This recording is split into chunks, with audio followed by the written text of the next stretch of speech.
All right, everybody, welcome into the Go 24/7 podcast. I am Glenn West. That is Sonny Ship. LSU improves to 5-1 over the weekend with a 20-10 victory over South Carolina. We're going to dive into some of maybe what we want to see going forward from this team. We'll recap maybe a little bit of what we saw and just kind of where the LSU offense and defense is here going into this next 2-week stretch against Vanderbilt and Texas A&M. But before we get into that, I just want to remind you guys, please hit the like and subscribe button. Please comment on YouTube. Please subscribe on wherever you're listening to your podcasts, whether it's Apple or Spotify. All that stuff helps us out. So with that, Sonny, look, I mean, a win's a win. I think we wanted to see some offensive improvement from LSU this weekend. I think we saw it. I think amidst all the mistakes, all the self-inflicted wounds that this offense made over the weekend, that's kind of where I want to start here. Is just what do you make of the offensive performance? Because I thought that there were some positive signs, but they obviously got overmatched by some of the big mistakes that they made throughout the entirety of the game. Well, I think we should actually start with the results of our bet. Oh man, I we're don't gonna think start that off with that.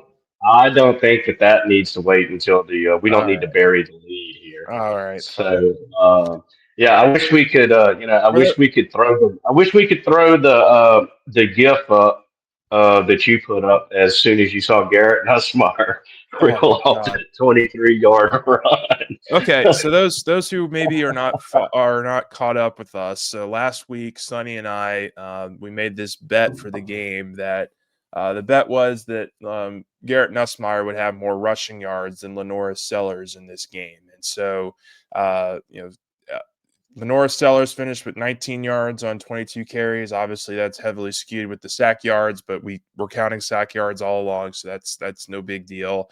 And Nussmeyer finishes with four carries for 30 yards in the game. And, about midway through the first half, I was feeling pretty good about myself, feeling pretty good about the bet. And then with about 5 minutes left in the third quarter, Nussmeyer obviously took off and ran for a big 21-yard gain. And I thought, oh no, I'm in some real trouble with this bet. Uh, Pretty much everybody on the board was trashing Sonny last week for making that bet, but we now owe, or I now owe Sonny a lunch because Garrett Nussmeyer finished with more rushing yards than Lenora Sellers in this game. So everybody's caught up. Sonny, enjoy your Cue that flower. rush of the tide, baby. Hey, the big improvement that we wanted to see, right?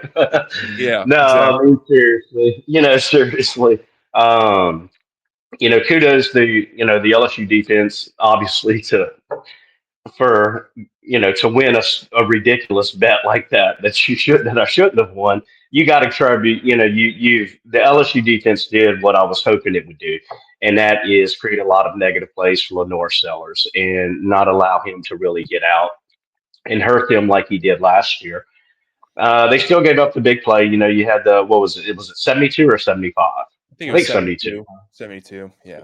No, so you had the big 72-yard touchdown run where you had two linebackers who got confused, and then Tamarcus Schooley, who looked like he was trying to strip the ball. I don't know what he was trying to do, but he didn't make the smart play Yeah. and gave up. They gave up the long touchdown. But really, that's really the biggest threat that they had all night. And Yeah. I'm with you. We wanted to see some improvement on offense. I think we saw some improvement. We saw we saw Garrett Nussmeyer attacking the field vertically more, looking a little more comfortable, making some of those throws, some of those quick throws that he's made in the past. And I mean, look on the 21-yard run, he didn't show, he didn't look like a gimp or anything. No. I mean, he showed that speed that we heard about over the summer and stuff, and so I think we saw some things that we wanted to see from Garrett Nussmeyer.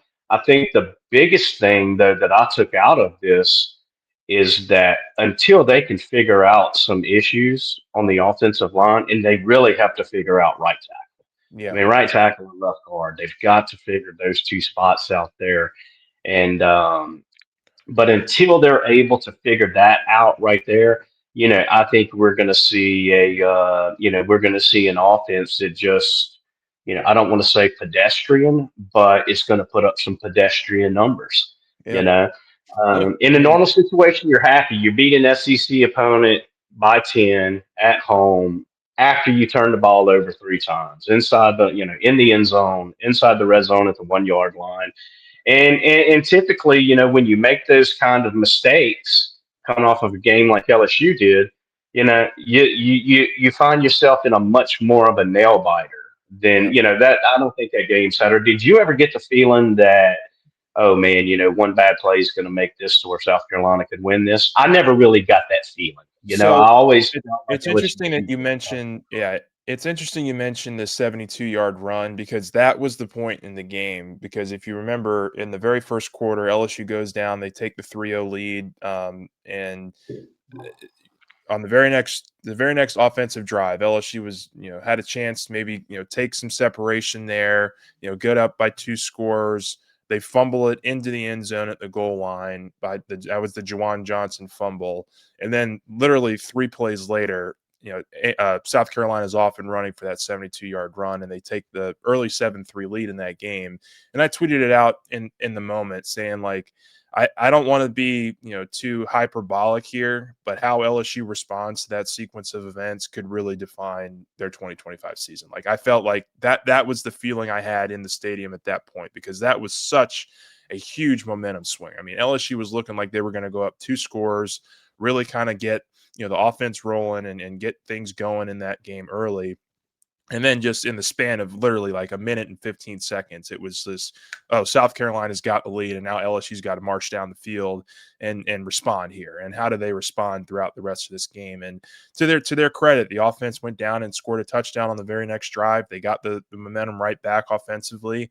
And then they were kind of able to settle into the game defensively and not really allow South Carolina to have much opportunity to score after that. So I thought there was a good response there, but that was the only point in the game where I felt like, oh man, like how LSU responds here is going to be it. really, really important. But to your point about Nussmeier, I really thought that to your point, he threw the ball a lot better in this game. He looked to be moving really well. To your point on the 21-yard run that he had, he had been hit in the ankle a couple times earlier in that game, and the shots that he was taking, uh, he was getting up and limping a couple times off the field, but you couldn't really see it on that 21-yard run. And maybe that's just adrenaline, maybe it's just just a quarterback, knowing that he has to make a play or whatever. But that was a really encouraging sign that whatever was hampering his ankle didn't really seem to affect him in the game all that much. I thought he made some really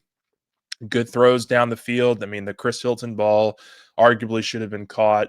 He that was right in his hands, and that would have been a big explosive play that could have further, gone, further pulled LSU away. I guess in that game there was a potential touchdown pass to Nick Anderson in the end zone that I thought was a really well placed ball, about 35 yards. But towards the end of that play, you saw Anderson and the cornerback kind of get tangled up, and they kind of fell to the ground, and fell incomplete. But I thought that was another really good deep ball that Nussmeier put right on the numbers there, and had I thought overall his performance was encouraging. Like that's the word that I as we get further and further from this game, I feel a little bit more encouraged by what I saw from the offense. But we have to play devil's advocate here because the thing that is totally inexcusable was the three turnovers. You had the one fumble down there at the 1 yard line. You had the interception there.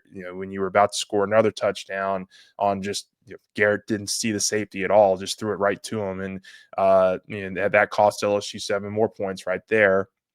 And then you had the interception there when they were driving. I believe it was in the first half. It might have been early third quarter, but he just overshoots Kyle Parker, who was wide open in the middle of the field on their side of the field, and they looked like they were driving to go score another, 3 or 7 points or whatever, and that turned into a turnover. So the offense just kind of kept shooting itself in the foot throughout the entirety of this game. This should have been really a 34-10 game at least, if not more, because I thought that they did do a good job of moving the ball in between the 20s. I thought they stayed committed to the run. They rushed for 30 times. They ran for over 165 yards. They averaged 6.5, 7 yards a carry with their running backs. Like they did a lot of the things that I think we wanted to see coming into this game to show that they were moving the ball well and moving it more efficiently as an offense. But um, man, those self-inflicted mistakes, they got to go away. And if they don't go away, you're gonna keep these teams in these games where you should really be winning by a little bit more. Well, and I think, one of the things that I said during the off week was that LSU's got to get, they got to get the personnel figured out. They've Yeah, got to get the right personnel on the field in certain situations. And why we continue to force feed a guy who played quarterback in high school, who came in as a safety, played wide receiver, played quarterback, now he's at running back. Why are we putting when ball security is the number one focus yeah, at the 1 yard line? Why are we not giving the ball to Harlem Berry? Why are we not putting the ball in a kid's hands who has been cradling a ball forever? yeah. You know, who has been holding on to a ball with both hands in those situations forever. And look, it was an effort play by Jawan Johnson. He was trying to get the ball extended over the goal line. So I don't fault him for that. I fault and I believe it's Cortez Hankton who is kind of in charge of the personnel on that side of the ball. I question, why, or Frank Wilson, whoever it Yeah, is, why are we putting Juwan Johnson in that critical situation right there? yeah. You know, um, That's go 2 back weeks. to That's 2 games in a row too where he's been put in a position there where, you better score, or you better do something there because that 2-point conversion play, that was doomed from the start against Ole Miss. And then, yeah, last or Saturday night against South Carolina, you can't make that mistake there. And yeah, no. that's just You unfortunate. score right there. You score right there. You're at 27. Even if you get kick a field goal on the pick at the 1 yard line, Yeah, even if you get three out of that, you're talking 30-10. So yeah, you know, we can, for me, the biggest thing that I thought that I would see is I thought that we would see the offensive line maybe take a baby step up yeah, from what we saw against Ole Miss, but instead it took a step back. yeah, And very surprised to see Carius Kern not get any snaps. Not yeah. get any Me snaps. too. And Me Brian too. Kelly said, "Look, Weston Davis he's got a lot of snaps under his belt, but I mean, Carius Kern just gave you 65, 67 snaps or whatever it was on the road at Oxford against Ole Miss.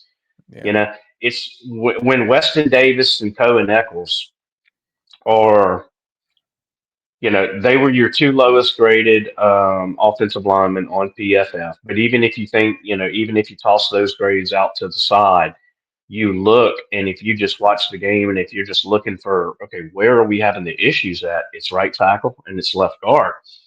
And, you know, looking at LSU's offensive line, the room that we have right now, it's like, okay, it's Carius Kern is really going to be your best option at either one because we haven't seen DJ Chester for 2 weeks now. yeah. I And was curious to say. I'm kind of starting to wonder now if there's some players, Ashton Stamps, Jordan Gilbert, DJ Chester. There's some guys now that I'm starting to wonder. Okay, are they trying to preserve this year and be able to use this as a red shirt Yeah, and potentially test the portal and not lose this year? And I think it's a fair question to ask. I think it's a fair question to ask, and I think it's a legitimate question because you know, why would we not see, why would we not see Chester at all when those two positions are the ones that struggled and your top two reserves who appear to be turning Chester, you know, are the two guys who would be in those positions. So I'm curious to hear what Brian Kelly has to say about that. And I'm sure he's going to I'm sure he's going to protect his players yeah, and not make it seem like that they're wanting to opt out to save that red shirt year. I'm yeah, sure he's going to want to protect his players and stuff in that sense. But you're now talking about some of your top reserves. You know, that when you entered this season, if you looked at cornerback, you looked at safety, and you looked at the offensive line, you would say, okay, these guys are going to be, if they're not starters, they're going to be key. They're going to be key players. Yeah. They're going to be players that we need. And maybe it's a situation of, okay, we really don't have to have them right now. Let's see if we do need them. And so it's an interesting dynamic that that I think is going to be worth watching to see how that plays out. Yeah, I think to your point, I'm there with Ashton Stamps. Like I think maybe that's probably what's going on with Stamps here. I'm not quite there yet on the offensive line, especially with Chester. He's played 3 games, but I think that for me, like if I'm DJ Chester and I'm looking at how that offensive line performed this last weekend, I'm thinking, hey, like coach, put me in the game. Like, I don't really want to preserve this thing. I want to, go show you that I'm the best option here. And like, I don't know that I it's very tricky because like I think that Yeah. that they have some options that they just haven't gone to, and we don't know the exact reason why. And that's just very curious to kind of point out there. So I think for me, I would love to see Kern. I'd love to see Chester maybe get back in the mix there. I think Kern would be good at either left guard or right tackle. I think after watching that game, look, Dylan Stewart's a great player. He's going to be a first round pick and certainly had his day with Weston Davis there at right tackle. But that's really been nothing new. We've seen it right tackle from Weston. And I thought, a couple weeks ago, uh, for what Carius Kern was asked to do in that situation at Ole Miss, he held up really well. And like he was there, I think he could have been arguably their best offensive I think lineman it from was. a pass blocking perspective. And that's what really hurt LSU in this game against South Carolina. I mean, like, I don't think Nussmeier was sacked all that often. It was maybe 1 or 2 sacks, but he was being pressured a lot. Like there was a lot of pressure coming from him, coming from the outside in particular, on him in pass pro, and that's where I really thought the offensive line took a step back. I thought the run game was able to get going a little bit, and that was good to see. They were able to be a little bit more efficient running the ball, but from a pass blocking perspective, it was not a great day for those guys, and they had actually shown a little bit of promise in that area. So they got to get back to work on that, and we'll see. I think offensively, there's still a lot that they have to prove here over the next couple of weeks, and they'll get those opportunities. But um, it, Like a kid in class. Can I raise? I'm raising my hand for the go teacher to for it. call on me. Yeah. At what point? At what point does it, or has it already become laughable at LSU's first drive of the game? Oh, man, it's I ridiculous. I mean, mean, at what point? And the fans, honestly, obviously, there were some boo birds after the very first play of yeah. the game. I mean, like it was like I a would love minus to three hear. yard loss. Yeah. I'd love to hear. I'd love to hear. You know, has has it in the day and age of college football that we're in now? If you were Brian Kelly, in the day and age of college football that we're in now, has it changed to where offensive coordinators now don't script out, 20 plays like they used to going into a game? And now it's, let's see what the defense is going to do, and then we script it out. Like, what is the process? How does the process work? Are y'all still scripting out the first series of plays? Yeah. I would love to know that question, because if so, how could you fail anymore? Yeah. Like, how could you possibly be more unsuccessful than you've been on the first drive to open a game in all 6 games? I think 6 plays is the longest first drive that they've had this Yeah. year, I can't and remember. 4 have gone 3 and out. Oh yeah. Yeah. The last 4 have two gone in three and particular, out. but yeah. Yeah, and so I just don't understand. I just don't. I don't understand the process, and nothing makes sense to me. If you're scripting these out, then what is wrong? Yeah.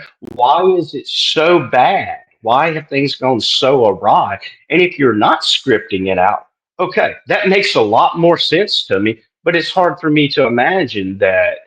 that they're not doing that. Why wouldn't you? Yeah, You like, know, you would I imagine mean, those are plays that they practiced, over the week leading up to the those are game plays that too, you but go over your head like yeah, a million times. yeah, You know, and it's yeah, LSU's opening drive is. I mean, it's not even bad. It's like atrocious. yeah.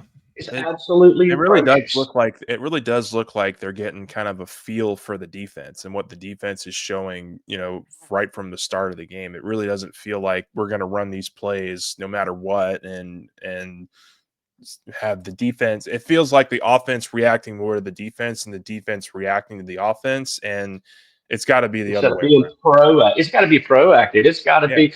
I mean, you've got to be able to look. And I know that I know that Kelly said against Ole Miss that they ran 85 or 90% three, dropping eight, whatever the terminology he used. You've got to have some sort of feel. Every opponent that you play Yeah, should not throw you off completely. I mean, go back to Louisiana Tech. Oh yeah, man. That three-man front just kind of threw us off. Okay, what about the next week? What about the next week? What yeah, about the next week? And so that's it's really hard. It's really hard to cut.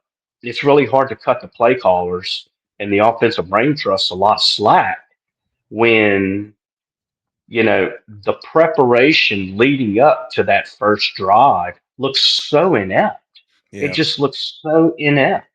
yeah. And I It, think that's a lot of people's frustration is like it's hard to give passes, like okay, you got a big third down call, and then it's hard for fans to give passes to Joe Sloan as the play caller when they see how unprepared the offense just looks, just to start the game.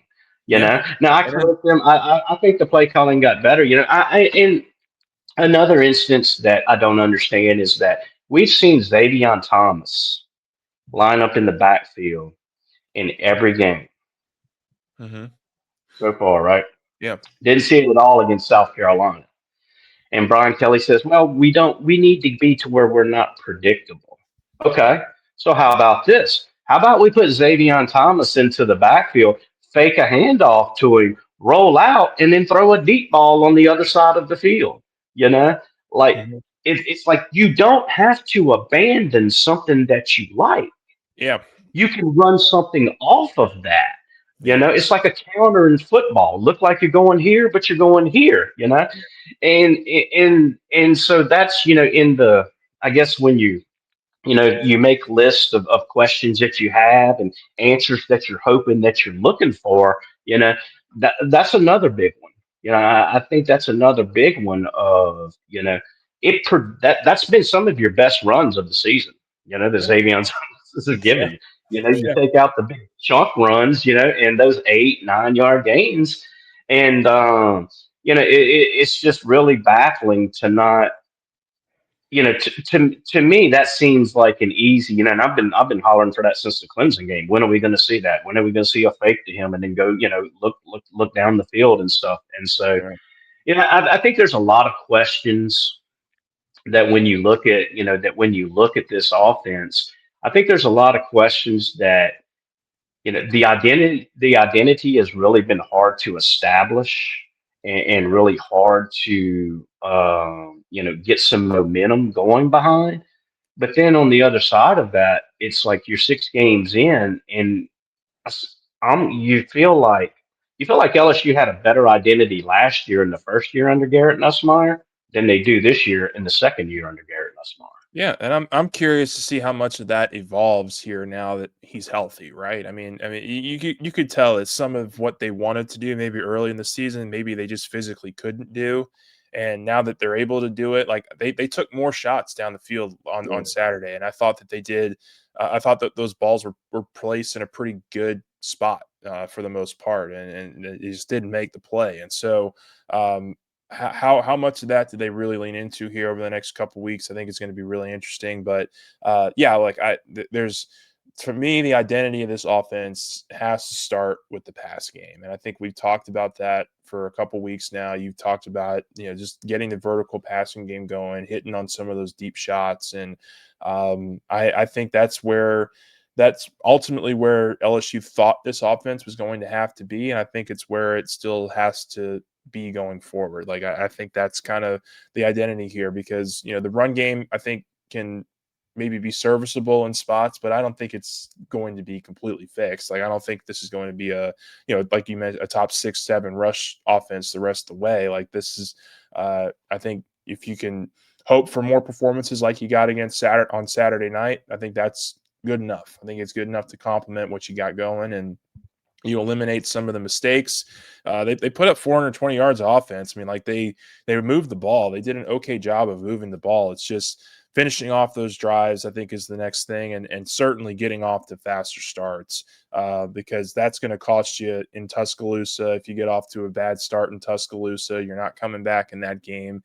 I don't know that if you get off to a bad start next weekend against Vanderbilt that you're able to come back from that. And so you got to get cleaner in your starts offensively, and I think, defensively there's also some things that they would like to clean up in the run game as well. So are there any final thoughts? I mean, anything on the defense?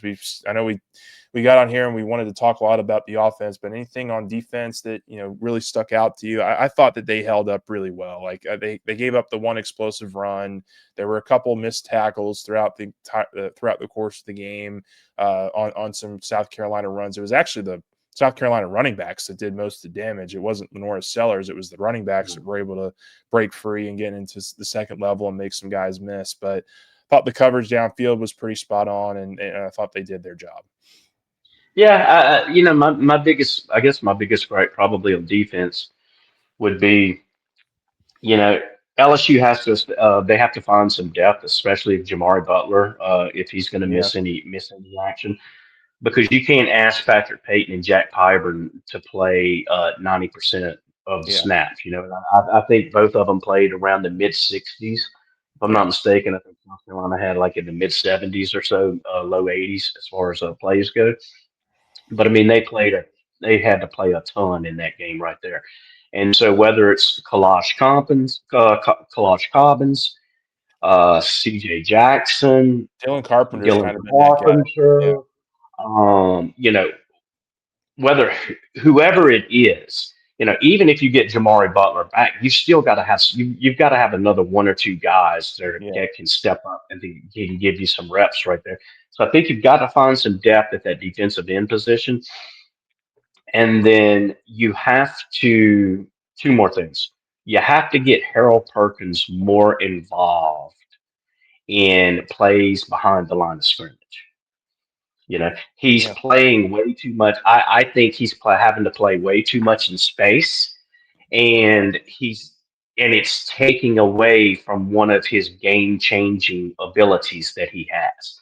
I think he has some game changing skills, but him dropping into coverage as a nickel is not the best place to utilize his skills. So yeah, I think Blake Baker has to figure out a way to get him, and that can even be a little help at that for that defensive end spot. That can even be a little help for yeah, something coming off the edge. for And I sure. still, not to beat a dead horse, but I know Marcus Cooley had the interception and stuff, but I still think that he's your biggest risk on that defense. Well, he And missed. as the He took a last couple bad as the angles. last Yeah, as the last line of defense, his decision in some of the angles that he takes and some of the decisions that he makes, you got to keep in mind that he's still a relatively young player. yeah, Especially for playing that free safety position. But and I'm not saying, I don't know that, I don't know that you put Toviano out there. I don't know that he makes that big of a difference. I don't know if Deshaun Spears makes as big of a difference. But I think that that is the one area that concerns me about the defense is the penchant to not necessarily give up the big play because they haven't given up a ton of big plays, but to pinch it to make bad decisions that can lead to those big plays. Yeah, I think to your point about Jamari Butler, like you really hope that he's okay and that he's able to get back because you had a four-headed monster with Relaford in there with Butler and Pyburn and Peyton, and now if you're potentially down to a two-headed horse there, you could start to see some cracks in the run defense, in my opinion, because you can't ask those guys to be on their game for 60, 70, whatever percent of the snaps that they're out there for. So I think that to me maybe leaving the game is the thing that they gotta make sure that Butler's okay and that he can play. But we'll learn more about that throughout the week and just kind of what his status is. So big game coming up here on the road against Vanderbilt. We'll dive into it more later in the week, but Lenora Sellers, I think, was a good kind of test run for what you're about to face here over the next couple weeks because Diego Pavia is a really good playmaker at the quarterback position for Vandy. Certainly, Marcel Reed's got this thing humming with A&M, and they're coming to town in 2 weeks. So this is going to be a huge, huge stretch of LSU season here. I think you have to win these next two games. I think you have to get through the month of October with still just the one loss, with knowing that you got Bama and Oklahoma on the road in November. So you're in a real interesting spot of your schedule here with some things that need to be improved, and we're going to have all the coverage for you guys here over the next several weeks, and certainly this weekend ahead of Vanderbilt. So with that, he's Sonny Ship. I'm Glenn West, and thanks for watching and listening to the Go 24/7 podcast.